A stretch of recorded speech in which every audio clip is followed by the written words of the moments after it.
Hey there, Grumpy Old Fart here. Be sure to check me out over on Rumble. There you'll find all of my stuff from YouTube, plus my political and social commentary and weekly current events, which YouTube frowns on. Links to my Rumble channel, as well as my other YouTube channels, and links to let you order my books are in the description of this video. If you enjoy my content, please like, subscribe, share, and comment. I welcome your comments, even if you disagree with me. Now, on with the video. Hey there, Grumpy Old Fart here. I'm doing an advanced Dungeons and Dragons story. I'm titling this one Game of Maps. One of the more interesting plot devices in Dungeons and Dragons is the map. Players need maps of the area they're in. Dungeon masters need maps of the region and the areas where the players are exploring. You know, the underground cave system, that kind of thing. Whenever some errant NPC buries a treasure, they inevitably make a map to its location, like a pirate's buried treasure map, that kind of thing. And that's what happened years ago. We had a group of player characters come across a map. We divvied up the treasure after an adventure, and the one thing left that wasn't picked from the magical hoard was the map. We didn't know what it led to, but our dungeon master at the time didn't get, he didn't put whimsical things into the game. He was very, very serious, and for that reason, we really felt that the map was important. We'd initially thought the map was some kind of a scroll, which is why nobody chose it from the trove. It's in our group.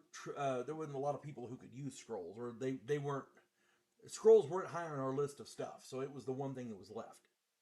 Um, and then our wizard realized that there was an illusion cast on the scroll case. Once the scroll was removed from the case, we saw it for what it was, and it was a map. And we figured, okay, this could be important. At any rate, we needed to find a way to decipher the instructions on the map. We exhausted our resources and decided to seek help, outside help. That was our issue there. That was our problem. The scribe or sage that we found was, shall we say, less than honest. He took the map while we waited and began to decipher, research the symbology. After 3 days, we discovered he was making copies of the map and changing the symbology on each one. Our dungeon master was a real son of a bitch. Holy crap, he was bad. I loved him. He was a great guy.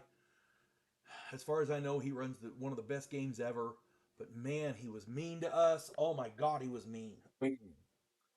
By the time we got the guy with all of the, that was making the maps, we had 8 maps, all with different symbology and different instructions in 8 different languages. And we had no idea which one was which. And at that point, the dungeon master let slip that the map was really important. Yeah, he really was a son of a bitch. Um, it took us months in game time. We were forced to translate and track down each and every one of these maps. We didn't know which one was real, which one was fake. We honestly we couldn't tell. We were translating and tracking down these maps. The first one led to an orphanage on an island literally across the world. We had to take boats and camels to get there. I mean, it was crazy. The second one led to an elven restaurant which served exquisite steamed carrots. Yeah. The third one led to a pier on the far western coast where a dwarf served as the harbor master. That was it. That was all it led to.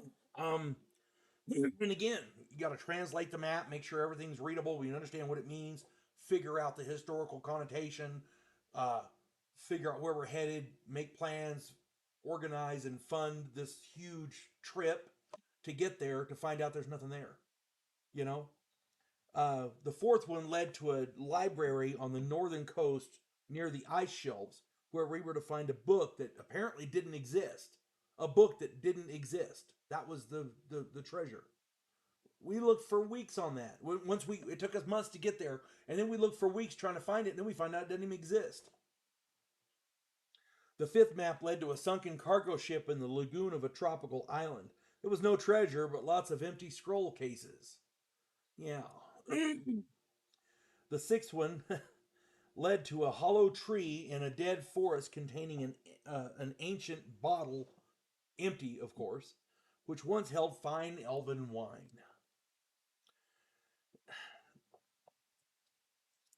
We spent 6 years tracking down these maps and all the stuff that went with them. 6 years in game time, we did this. And we had 6 dud maps.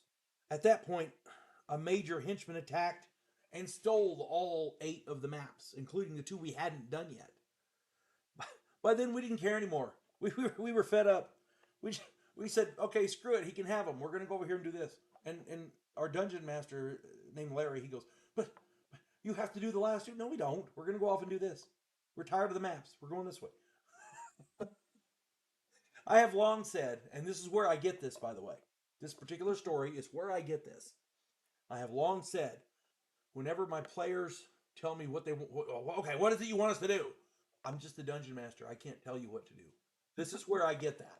Because we were so fed up with those stupid fucking maps that we got fed up and we did something else. It was that crazy. If you've had a scenario like that in your game, put it down in the comments. I'm sure we'd love to read it. Everybody's had these things. You folks have a good one. God bless one and all. There is a house in New Orleans where the monsters all hang out. When the police detective, who happens to be a skinwalker squirrel, uncovers a plot by a paranormal perpetrator, he has to enlist the aid of his fellow housemates. If you enjoy a modern, quirky take on historical mythology, check out my new original novel, The House Off Farrago Road. Please like, share, subscribe, and comment. I welcome your comments even if you disagree with me.